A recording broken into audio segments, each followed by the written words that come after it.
co-creating corporate volunteer projects, designing for a mutually beneficial experience.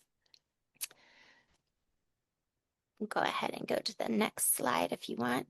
Here's what Okay. Sue's going to cover today. Sue, do you want to go through these? Sure. So, as Court mentioned, I really love to be able to blend the research and practice side of it. Was a chance to do that. So I'm going to look at two different corporate projects that were organized by the same intermediary. We're going to look into some of the assumptions that might have influenced some of the outcomes that went into that project, but as well as might be influencing yours. And then spend some time really figuring out how do we get to the sweet spot that covers what corporations are and their employees are interested, but also what your community needs and what your capacity is um, to meet those needs.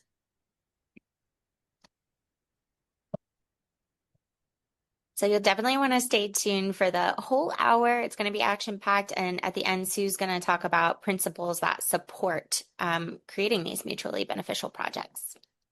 Yes. So again, we're going to be looking into and really testing that assumption that corporate volunteer projects are a win-win-win. So often we're thinking that this is good for the corporation, this is good for the community, this is good for the nonprofit. But my own experience when I was working with a volunteer center was that that wasn't always the case. And so this was a chance to kind of look into that and see what was going on and how and where we might have some influence to make sure that we could get to something that was mutually beneficial. Court already told you a little bit about my background, but really I'll just pull out a piece here is that I worked with a volunteer center in San Diego for a number of years. And so we were helping to coordinate and link the people that wanted to volunteer with those who needed them, particularly corporations and other group volunteers. And so I come by a lot of this knowledge from our own steps and sometimes missteps as we were trying to move forward and the kinds of lessons learned we had, but also taking that with me into some of my research and trying to find out, how can we really dig into this so that it can be useful for everyone, not just the corporations. A little bit about the background. This was actually one of the pictures from one of our volunteer projects, and she meant well. But what happened was, as I was, meeting with colleagues and facilitating sessions, was that I was hearing folks talk about corporate volunteering and using words like "we felt used," it felt really transactional. One of my close colleagues said that it felt soul-sucking. And these were the kind of terms that really stood out to me. Like something is going on here, that this isn't just, oh, we've had a couple bumps along the road, but rather this is a system that isn't working for us. And so I was curious about how do we figure out how we move forward in a more meaningful and thoughtful kind of way. So what I'd love to do is to start actually have some real-time research with you. And so we're going to do a poll just to get us warmed up and to find out a little bit more about your experiences too, because if you've been following in the chat, you can see that we have all kinds of causes here, ranging from animals to social services. We have volunteer centers and United Ways who might be serving as intermediaries. You are probably hosting some of these projects yourself. And so we'd love to really get a sense of where you are so that I can connect in some of the work that we'll be doing today. So Court, can you do our poll here? Awesome. It's launched. Thank you. So in the chat, we'd love to hear about a project that you were involved in. It could be a project that you attended. It could be one that you were facilitating. And think about just one specific project and then rate that project on a scale of 1 to 10, where 1 felt like it was transactional and 10 felt like it was a partnership. And so where would you fall along that scale? And then if you could put in the chat a number that you would give to that project and maybe some of the factors that went into that. So if you were a 10, tell me some of the reasons that it felt like a partnership for you. If you were a 3, tell me some of the reasons it felt more on the transactional side for you. And I'll give you a moment to catch up and do a little typing.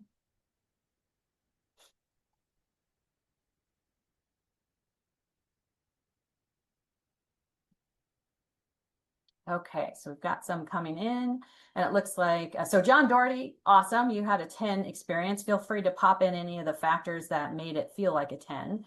Harrison says that personal interaction with the corporate employees helped. Okay, great. All right, they're coming in fast and furious now. 5. Shirley says there wasn't enough cross-participant communication. Okay, that's really helpful and specific. So that's great. Oops, here, you're all going so fast. I'm trying to catch up a little bit. Amy says she gave it a 5, a little bit of both. I think when it's a large scale event, it's harder to have a personal touch. Janet Lee gave it an 8. We worked together to set out the guidelines and roles for each volunteer together. Beautiful. That's going to carry over. Thanks for that, Janet. John gave it a 9, had a lot of leeway as to how to proceed with volunteering at the VA. Shannon gave it a 7. New partnerships developed, but we still wish we had more engagement after the fact. Great, that's going to come up too. 10, because it was collaborative. 4, company did it as a one-off, made a big video, did a lot of good stuff for our project in terms of constructing self, but it felt pretty self-serving. Yes, that Douglas's comment there, that is reflected in a lot of the experiences I hear at the conferences and in the hallways. Sarah mentions a 10, plan the event with all stakeholders and to include corporate partners. Great. So you're already on board, and it looks like there's a lot of great responses here. So thank you very much. And feel free to keep those coming and to keep popping questions in the chat as we go along.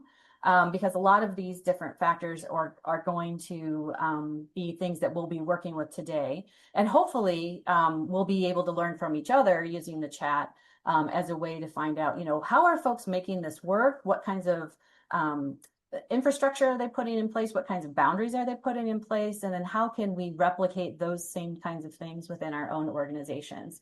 The way I really try to frame this is because we have everybody here from really big organizations to very small organizations. You might have paid staff, you might be all volunteer. And so there isn't one right answer for this. So we'll really try to get along with principles and practices that will be useful to you because you're the expert in your organization. So hopefully we'll give those things to you as we go. So I'm going to do just a little more scrolling here before we move on to the next piece here. So Angelique mentions we discussed needs and I sent out an info packet listing what we needed. Okay, great. So really putting needs of the community and organization first. Months of prep work and meetings to deliver intentional volunteer tasks if corporate partners wanted while checking boxes off the nonprofits list. Okay, great. So that's really about how are we meeting multiple needs at once? Okay, I'm just going to scroll down real quick. Is there anything, Court or Annalise, that you are seeing that you think is really important to pull out? Gosh, there's so many great insights coming through here. It seems like pretty widely spread, and that is interesting to me. So it would be cool to see if we could get to 50% participation in the poll, because we're like hovering around 48%, just so we can get a little more accurate insights. But I think some of what's coming up for me is maybe some of the like lower scores are saying things to the effect of like there being too much emphasis on photographing the people volunteering versus like connecting with community. And that is kind of looking like a common thread. Okay, great. Thank you for pulling those out as I was just doing a little scrolling through there too. And so we'll continue to pull some of these ideas in as we go, but feel free to keep popping your ideas into the chat there. And well, let's get started with how this kind of came about. So one of the projects that I've been involved academically was looking at how we apply some concepts from the commons to philanthropy, and does that work or not? Now, I promise not to get completely nerdy on you with that, but what was really interesting for me was thinking about, how do we really take some of these tools and frameworks that could come out of that and apply that to really real world issues that we have. And so it's called the Institutional Analysis and Development Framework. I won't bore you with all of the details of that, but really the outcome of using that was that it helped to kind of tease out what sort of things are influencing whether these projects are feeling successful to all of the partners or kind of coming across with an ick factor, like it just felt like we were here for a photo op. And so that's a little bit about the background. So who are these corporations? What we did is I worked with one intermediary. It was a volunteer center that helps connect corporations to projects. These two corporations are both global in nature. They have tens of thousands of employees, but we did look at one city that they both were in. And both of the organizations, the companies were interested in employee engagement, and they were doing this on a fee-for-service basis. So they were paying the volunteer center for their expertise and coordination and vetting and all of the matchmaking that goes along with that. So that's a little bit about where they were, what they had in common. The first project, though, did have some unique characteristics. So, for example, instead of this being a volunteer project where they were going out into the community, they said, you know, it's really important for us to have you come to us.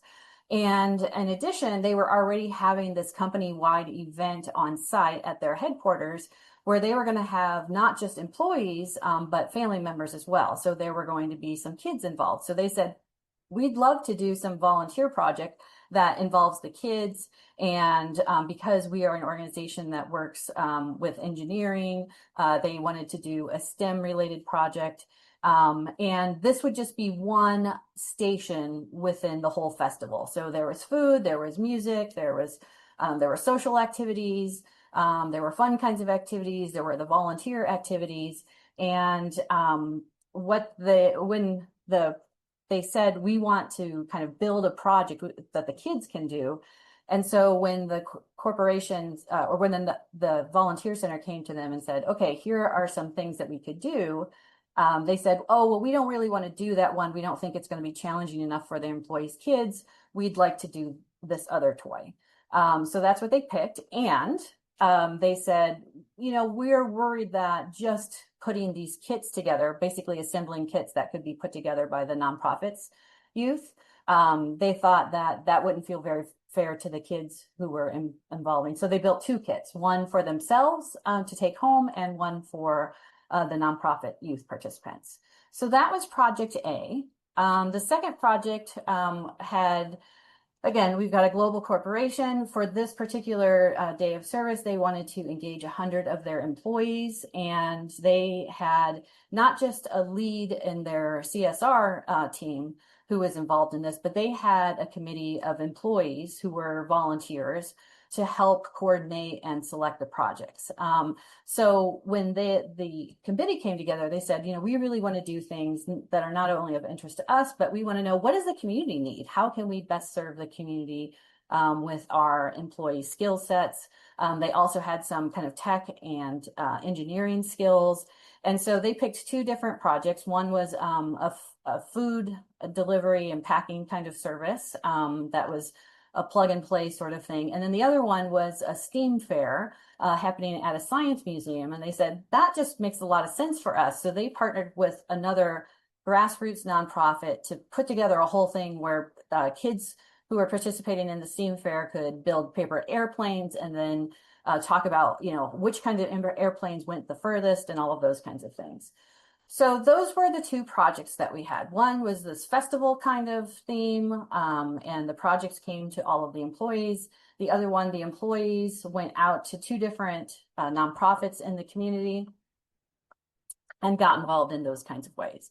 So when the analysis came down to it, it looked like there were a lot of different, you know, instead of just seeing kind of this big blob of, we've got a lot of employees volunteering on a particular day, the framework gave us a chance to look at what kinds of factors, sorry about that, might have been influencing this. So the first one, in this case, the funding for these projects came from two different pots within the company. So for the first corporation, the funding came from employee engagement. And then the second case, it came from the foundation. And that mattered because that employee engagement funding, while they both were focused on employee engagement, it was really about how do we make the employees feel good rather than how are we meeting the needs of the community. So the community kind of came second in that case, or third in some cases.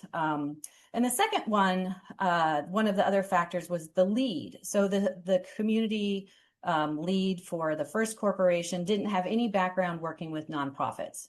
And Corporation B, not only did she have experience working at nonprofits, but she had worked with a national organization that helped coordinate volunteerism.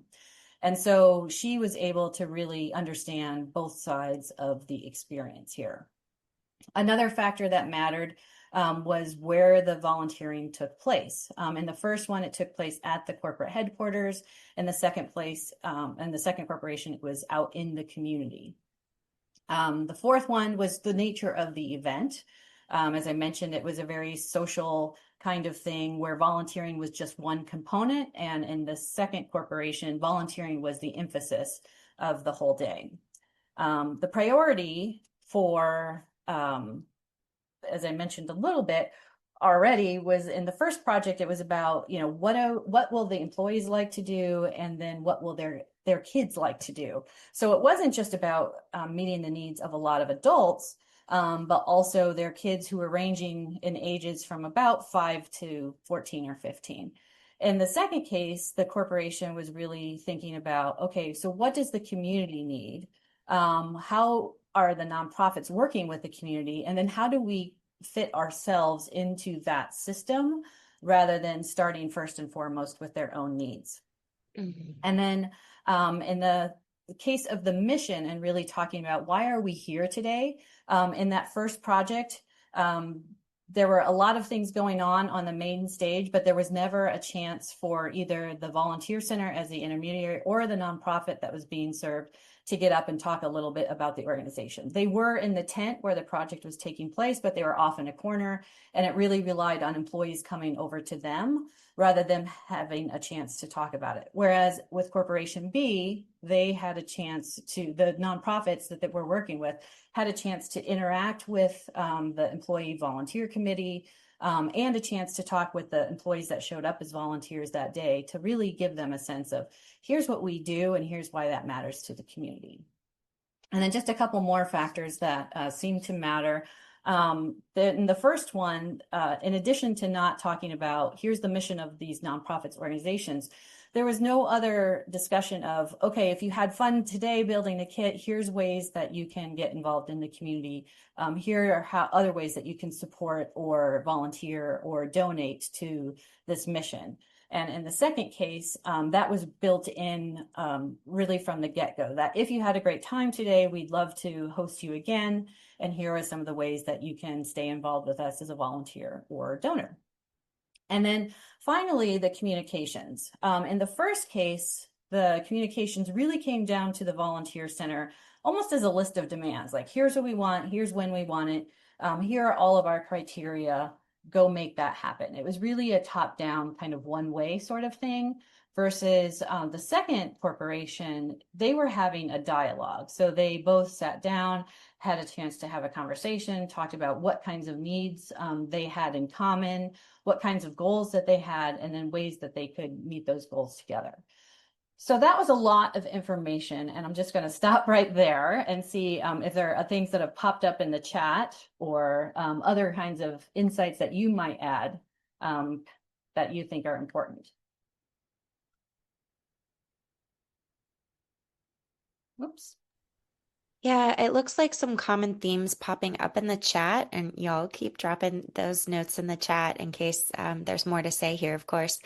But it looks like a common theme of maybe like the challenges that you're speaking to with Project A versus Project B is requests coming from corporations that are very much about maybe an opportunity they want to do versus coming to the org and saying, what opportunities do you have a need for volunteers? It's like, hey, we want to come to a big group event. And that might not be how the organization normally does volunteerism for a lot of really specific reasons that have to do with the mission and the way in which the service is delivered.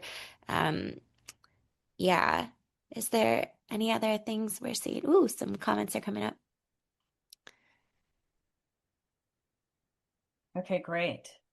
Just noticing a couple folks, as I pulled it up too many corporations want to do things in large groups on a specific date and time, which we can't accommodate.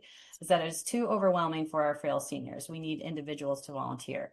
Thanks for that comment, Chris. I think that it looks like a lot of folks have agreed with that.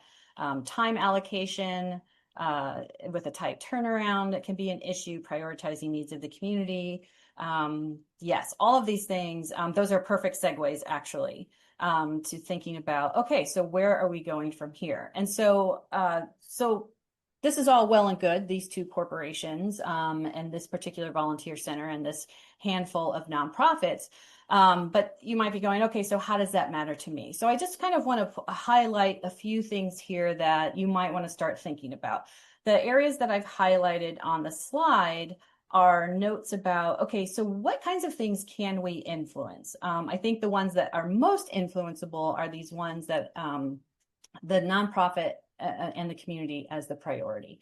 I totally hear you and get that corporations are sometimes coming in, you know, it kind of feels with their list of demands. We want this particular date for this many people to do these kinds of things, and please provide the muffins and juice and a box lunch. And in this case, that might be what they're used to, but our work, I think, really is to do an enormous amount of education and redirection. So how do we help reorient them to say, okay, yeah, this is a need in our community, but we don't exist to serve your needs as a corporation. We exist to serve the needs of the community. And so here's what that looks like from our standpoint. And one of the ways that you do that is saying, you know, it's important to us if we're going to do working with corporations or other groups. This could be a faith-based group. It could be a school group, all kinds of groups. So this isn't just the corporate side. But it's really important to us to talk about why our organization exists and why this volunteering is needed in the first place. It's important to us to lay a pathway to additional forms of involvement, whether that's volunteering, donating, getting on the list, being an ambassador. There's all sorts of ways that we think that volunteerism is important as a gateway into additional. And for us to be successful working with partners, it's important for us to really to come together and have a dialogue around this rather than just saying, okay, here's your list of demands, we'll deliver on that for or without pay. So these are just a few of the areas that I think that we have some. And so we're going to dig into those a little bit more. One of the things that came out of working with this IAD framework was they talk a lot about what are the rules governing a particular activity. And another way to think about rules is assumptions. And so I think that especially in corporate volunteering, there are a lot of assumptions that are coming into play that influence the kinds of factors that you are naming in the chat here. And so what I want to do is name some of these, identify some of these assumptions and talk about ways that we can push back on them so that instead of just reinforcing some of them, we have a chance to correct, to redirect, to help people understand what the reality really looks like from our point of view. And I think that's part of our job. Corporations aren't doing this work day in and day out. And so we have an opportunity to tell them, here's what community looks like from our point of view. Here's what our interactions with community look like. And here's how we actually get to something that is meaningful and rewarding, not just fun, easy, and convenient. So let's dig into these. And then I'll be pausing throughout, but Court and Annalise, feel free to just kind of wave me down too, or jump in, unmute if I'm getting ahead of the chat here. So and if you have ways that you have educated, redirected, corrected assumptions, please share those in the chat because let's tap the wisdom of the group. We've got over a couple hundred people here. You already are doing a lot of good work in this area. So let's start with the first one. In corporate volunteering, everyone's main goal is to help the community. And that sort of seems like, well, of course, why would we be doing this in the first place if it wasn't the goal? But the reality is there are a variety of goals at play. And sometimes those goals don't serve the community. And sometimes those goals can be in competition with each other. So some of the Goals might be, we want our employees to feel a sense of that our corporation is doing good things in the community, or we want a feel-good day, or we want team building, or we want a great photo op, or from the nonprofit side, that might be along the lines of, we want to have an ongoing partnership with this company, or we might want to have an ongoing financial relationship with the company. So those are a few of the assumptions that seem to bubble up a lot. And that's where I think our work comes in, is to really to say, okay, let's pause and make sure that when a group of any kind, corporate or otherwise, is coming in, that we have tested some of those assumptions. So this isn't just about the corporate interest and their list of demands, perhaps, that they come in with, but saying, okay, thank you so much. We hear what you're interested in. It's important for us as an organization that serves the needs of the community first and foremost, that anytime we have a group coming in to volunteer, we're also considering what the community needs from us, and then what our capacity is to deliver on that. As a number of you have already noted in the chat, we don't always have the capacity to have 100 people come into our organization for the day. If you're doing a beach cleanup, that's pretty easy.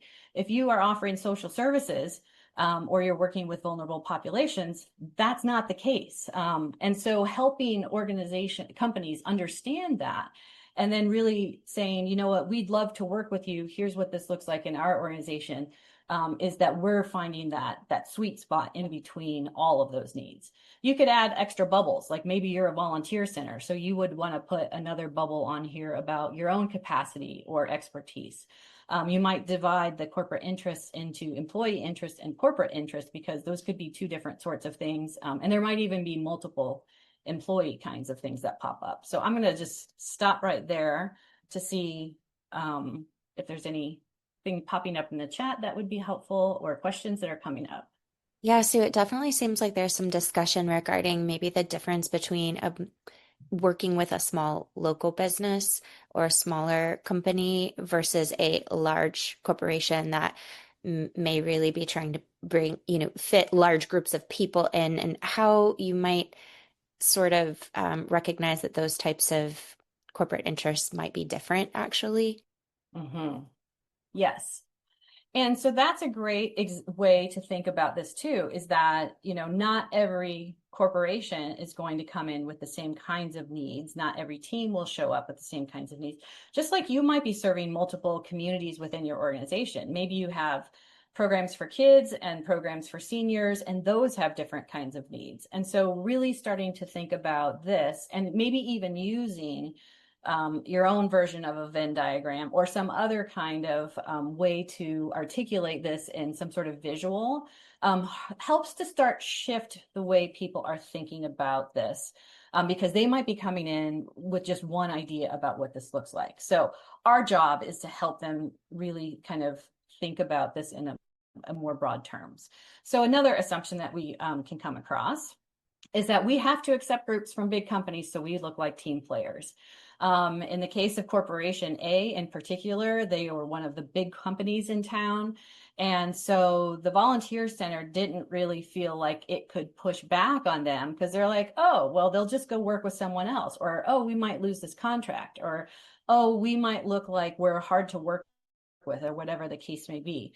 But the reality is, of course, is that it's not just what their needs are, but what your community's needs are and what your organization's needs are as well. And any decisions that you're making need to be really grounded in the community, as Brianna Dorellis and a number of her sessions have talked about, especially. But it's not just about things like your capacity, but also your organization values. And the kinds of expectations you have, and the strategies that you have set out for how you're going to do your work. So just one example of how an organization did this. One of the biggest organizations in town had been working with this nonprofit for a number of years, and they loved to bring in their donors to come in and read, or their employees to come in and read to the preschoolers. Well, it turns out that that was not necessarily helpful to the preschoolers. For one, they would take the employees anytime they wanted to come in. That upset the whole schedule. They hadn't gotten permission from the kids' parents to have strangers coming into the classrooms, although they were always supervised. And the preschool teachers, surprisingly, were not really enthusiastic about volunteering in general now, because it completely threw off their schedules and all of the structure they had planned for the day. And so they were going through this process and saying, we want to make sure that we're putting community needs first. And so when they looked at this, they said, we can't do this anymore. And they looked at what else they had involved. And so they had a senior lunch service, and it was very easy to plug people into that, either to help with the food preparation, with the food serving, with socialization of the seniors who were coming to the program. And so they said, all right, they went back to the big company and said, we need to make some adjustments so that volunteering better aligns with our strategies as an organization and with our values. And the current way we've been doing this, while we know you appreciate, isn't working for our preschoolers and the teachers, but we have this other opportunity. And as it turned out, that conversation, though difficult to have, worked out really well. And so they shifted the types of volunteering and the ways that they were doing that. And it made it just work better for everyone involved, instead of mostly for the company that was bringing in people in twos and threes. So just to kind of put that out there, that it's possible to have these kinds of conversations, even when there's been a history of doing things in one way. To say, what, we have been going through this process and we want to make sure that everyone's needs are met. And this is why we're doing that. So would love to see if there are other kinds of things that you have done. Please feel free to share those in the chat. And any comments there that we should pull up? Oh, yeah. Interesting about sometimes people requesting to only have big group volunteerism on weekends when there's no staff coverage. I think that might be a pretty common challenge Yeah. as well. Yes. And so that's another time to say, what, it's really important for us that we are honoring the staff that we're working with and not spreading them too thin. And so the opportunities that we have are in these timeframes or on this particular day. And instead of just saying we can't do that, helping them understand why, because they don't understand the day in and day out of your organization like you do. They also don't know what makes for a good experience for the volunteers necessarily. And so you might lead with, we find that volunteering in these ways, A, B, or C, make for a more meaningful experience for the volunteers, as well as helping support our community in ways that are useful and meaningful for them. So really helping people see what's happening behind the scenes, pulling back that curtain so they know what's going on, that all of the work that goes into this can be useful. So we'll keep going on for the next assumption. So if a volunteer or if a corporation volunteers with us, they are likely to make a financial donation or keep volunteering. As a number of you have already mentioned, that is not always the case. And so if we want that to be the case, it's important for us to design for that. So we build that in right from the get-go, and you're communicating that right from the get-go. So if someone comes to you and says, we'd like to do a day of service or a one-time project, you can let them know that either the types of programs that you have or the people that you're serving or the kinds of work that or maybe your theory of change is that sustained involvement and relationships over time lead to impact. And so your focus on impact may really be about, okay, we need people who are going to be with us for the long haul, or maybe we need people who can roll up their sleeves for a couple months or whatever the case may be.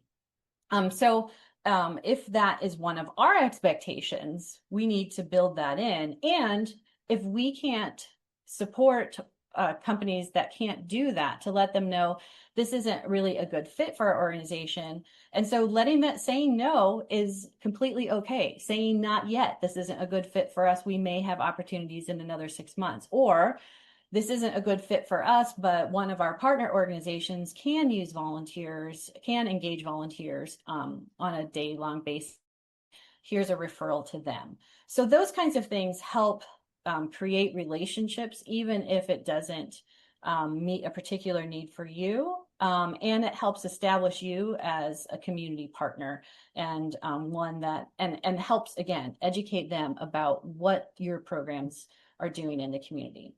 So Another, a oh, question quick. yes. What you just said about, the expectation of a fee, if you did want to set that expectation of, fee per volunteer or some kind of financial, is there somewhere researched guidelines for that can help people create that financial model that's either like a fee per volunteer for hosting a volunteerism day for them, or for like some kind of dollars for doers grant, that they may have?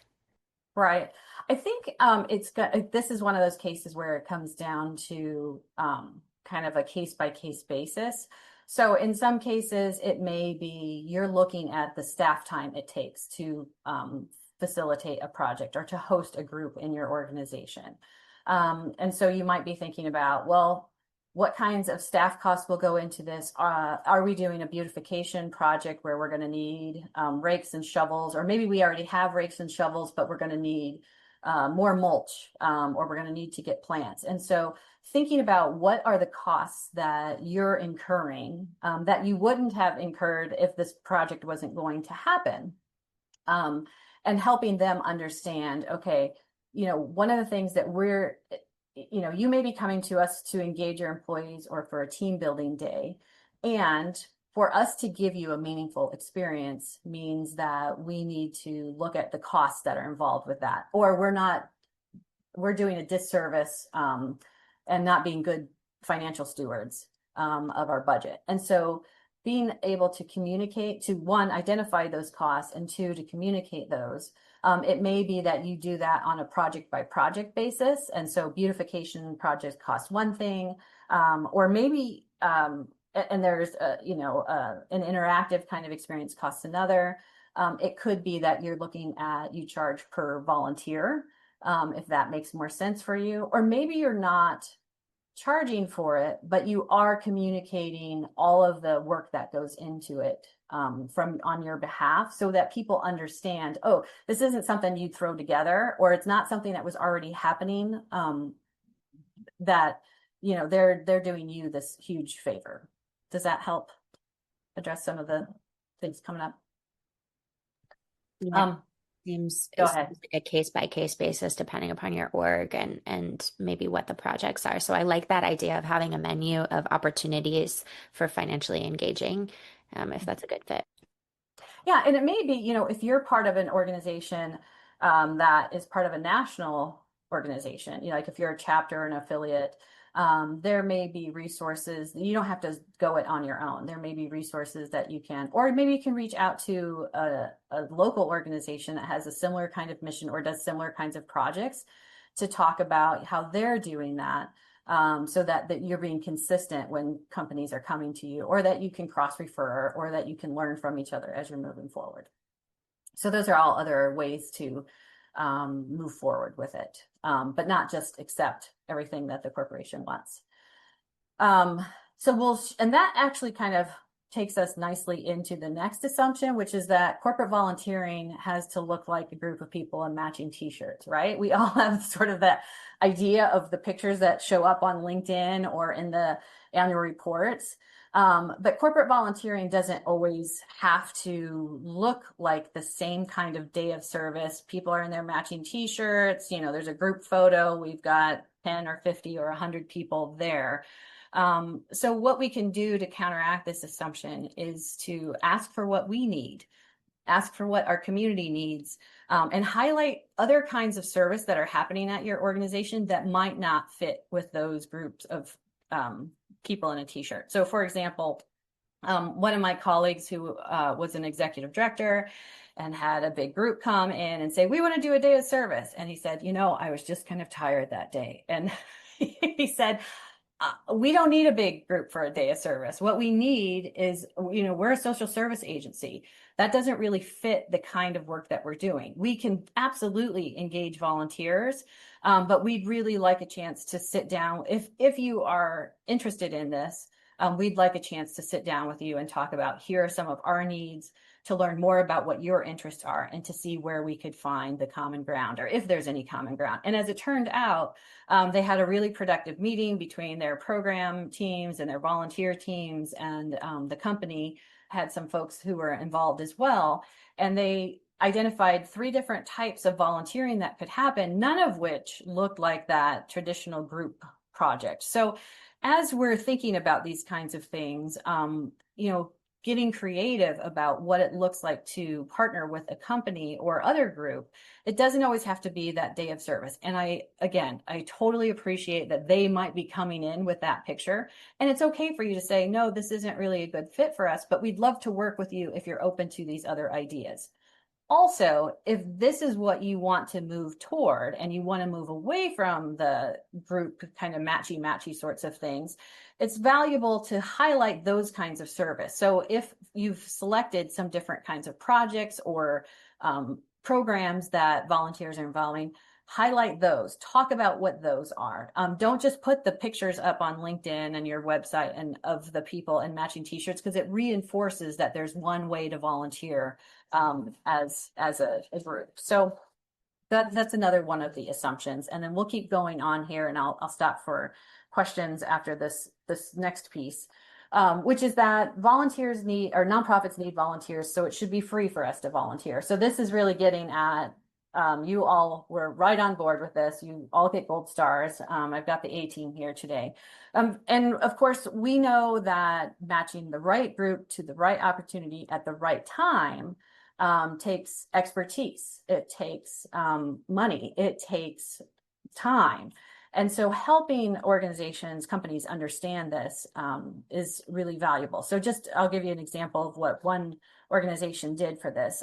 Southwest Human Development in Arizona had a lot of companies coming to them, and they wanted to really make sure that they were offering meaningful kinds of services.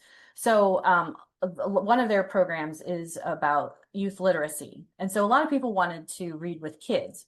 And that wasn't a fit with their program for for some confidentiality reasons and other kinds of things, doing one-day kinds of projects didn't fit with the kids. So what they did is they got creative. They said, well, we do have the need to sort and organize books. And so that made a really nice one-day kind of project for groups to come in. And they said, well, we can still have a volunteer project that supports the kids, but isn't necessarily interacting with them. So they put together really this opportunity that helped educate about what the program does, how they support youth literacy, and gave corporations a chance to put these kits together. So it was kind of like Build-A-Bear. They would put these reading buddies. So the corporations created their stuffed animal reading buddy. They would decorate a carrying case for the reading buddy.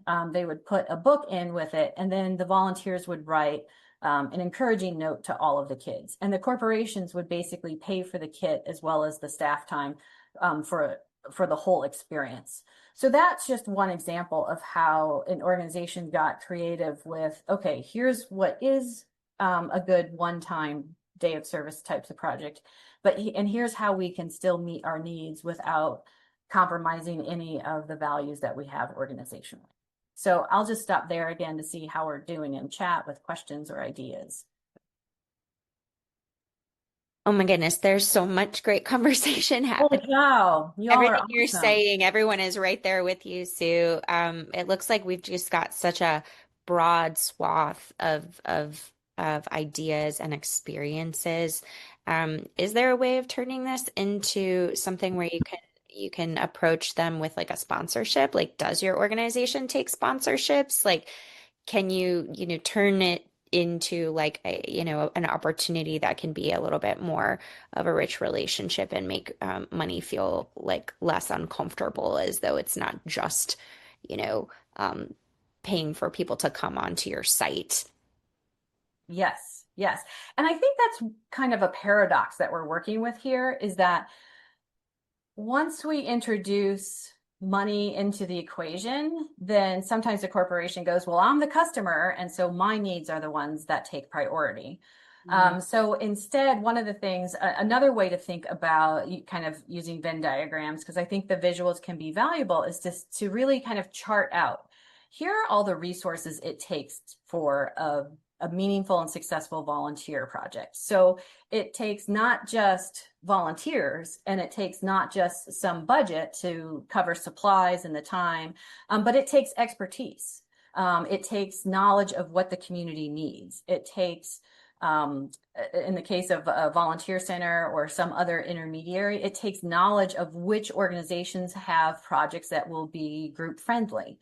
And so if we start to chart out all of these different kinds of resources, and part of that, one of those resources might be lived experience, for example, too. So when we start to think about all of the resources that go into this, it's more than just money. And it means that it's more than just the corporation that has something to contribute. Everyone has something to contribute and everyone is contributing something. But a lot of times the things that aren't money go kind of overlooked. They're invisible because of the things we prioritize and value in our society. And so just helping to make those things a little more visible can be useful. And that's another way that I'm going to kind of move into guiding principles now to talk about, what can this look like moving forward?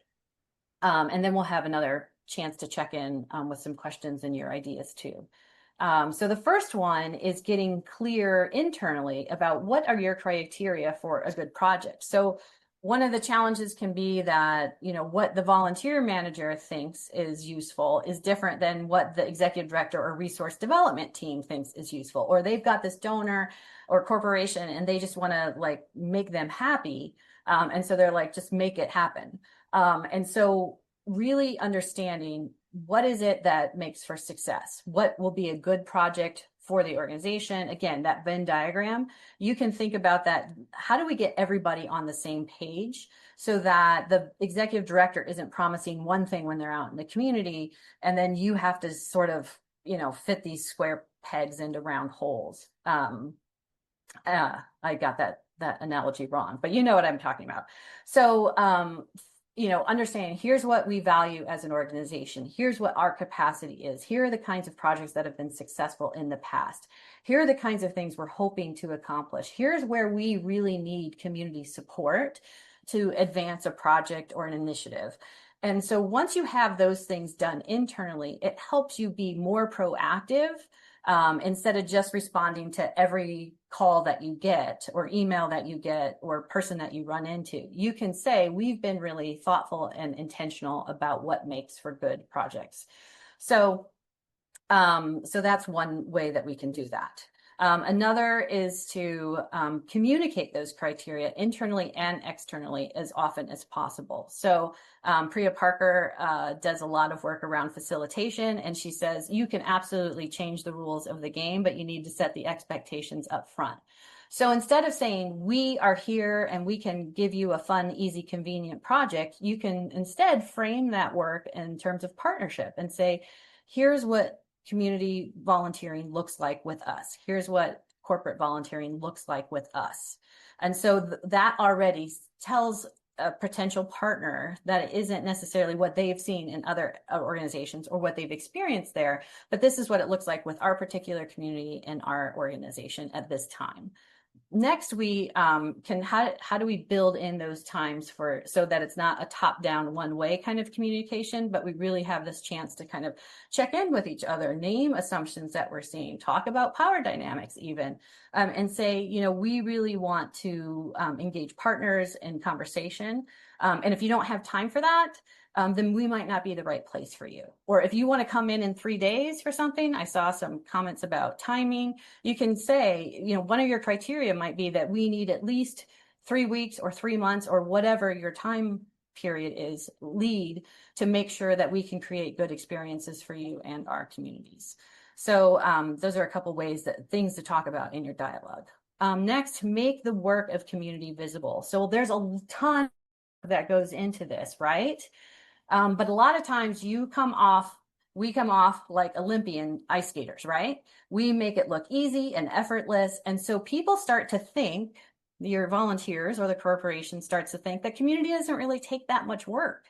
And so one of the things that can be valuable is if someone's paying you to make it streamlined, we don't want to make it complicated just for the sake of making it complicated, but we do want to help them understand, here are all the kinds of things that we're doing to make this project possible. So for example, we already know that these kinds of projects work well in our organization. Or if you're an intermediary, you might say, we have relationships with hundreds of organizations, and we're going to be reaching out to however many when we get a request for a partner. You can help them understand what goes into determining how many supplies are needed, what kinds of location works well, what kinds of agenda works well. Perhaps you're building in reflection so people can really think about, how is this meaningful to them? How does this fit into their own personal or professional goals?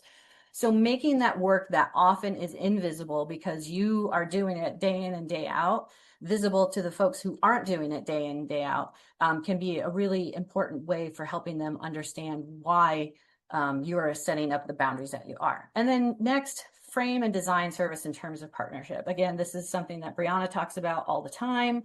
But if we start talking about things as easy and fun, not that they can't be easy and fun, then it kind of sets it up to be this sort of surface, shallow, sometimes transactional kind of experience. If we're saying, you know what, it's not fun that people are going without food. However, it can be incredibly meaningful and rewarding to know that you helped someone get a meal or not have to worry about meals for the week. And by the way, here are some of the policies that are influencing why people are hungry in the first place. And so, really building in that this isn't a one-time, one-off, I get to pat myself on the back and check off my good person to-do list item today, but rather that this is community takes partnership, and it takes time, and it takes effort, and these are the kinds of things that you are all about as an organization. So I'll just stop right there again to see what kinds of things are bubbling up in the chat. So it feels like a big part of this is really taking a step back and challenging our own assumptions and having some like brainstorming sessions, having some sessions with your, yourself, your internal team, and like documenting some of the what you're saying, the work that everyone is making look like Olympic skaters, right? And documenting some of that. And I think just like carving out that time so that by the time a conversation happens, you're more prepared and proactive. That feels like a huge element of this is just taking that time to brainstorm and challenge assumptions and document things. Right. And what it does is it sort of interrupts this process of just responding, and it helps us take a moment to be intentional. What do we hope to achieve? How do we think we're going to get there? What kinds of actions will get there? What kinds of partnerships and relationships will help us get there?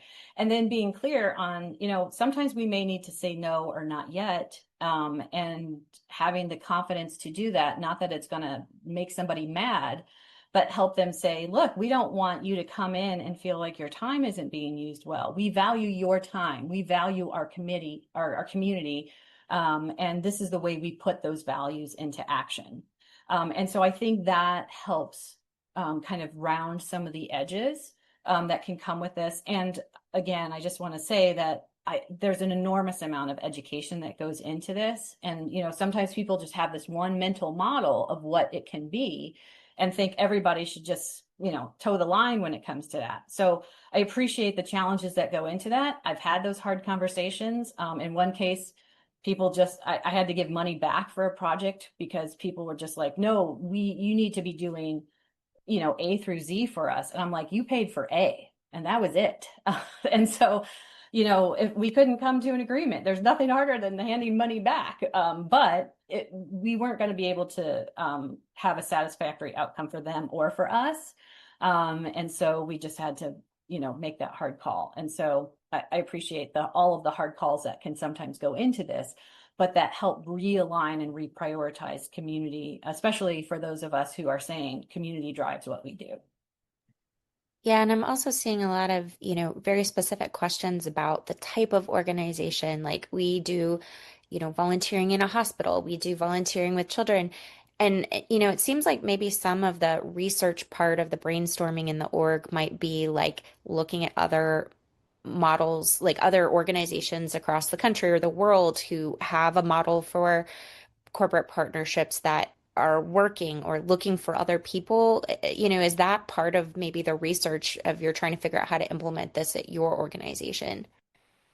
Yeah, and I think that's one of the things here. And it looks like there's been a lot of, sharing of emails and resources. There are these kinds of webinars. You might look to your local Dovia or AVA. You can look to Alive, the Association for Leaders in Volunteer Engagement. There are other people out there talking about these same kinds of things. And so and sometimes if you just buddy up with one other volunteer director or find another organization similar to yours and just sit down, like that can be the first step even before you establish your internal criteria. Like what is it that you really envision for success? What is it that you hope to achieve? And then how do you work that into these conversations? And when you have a buddy to go along with, it can just be a little bit easier to know you're not on your own.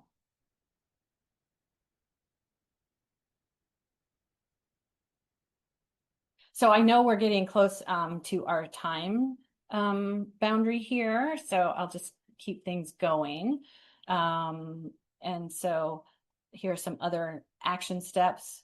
Whoops, sorry about that. I don't know if you could all see that. Sorry if I'm messing up the screen. Okay, good. So internally, take time to check in with your group volunteer engagement processes. If your organization's not quite there, find one person or, do some of that work internally to kind of set up a strategy for how you want to make this work. Your strategy will need some adjusting as you go along the way. That's okay. That's normal. But this is where we go from here. I put together a worksheet that has some of the key concepts here, just so you can take those.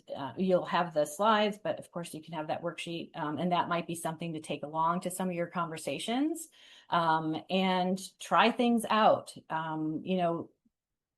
You have an opportunity to just kind of say, this is an experiment. We want to see what happens, and here's where we're going to go from there. So thank you so much. I'm really looking forward to getting to check out that chat a little bit more. And I'll turn it over to Court for final thoughts.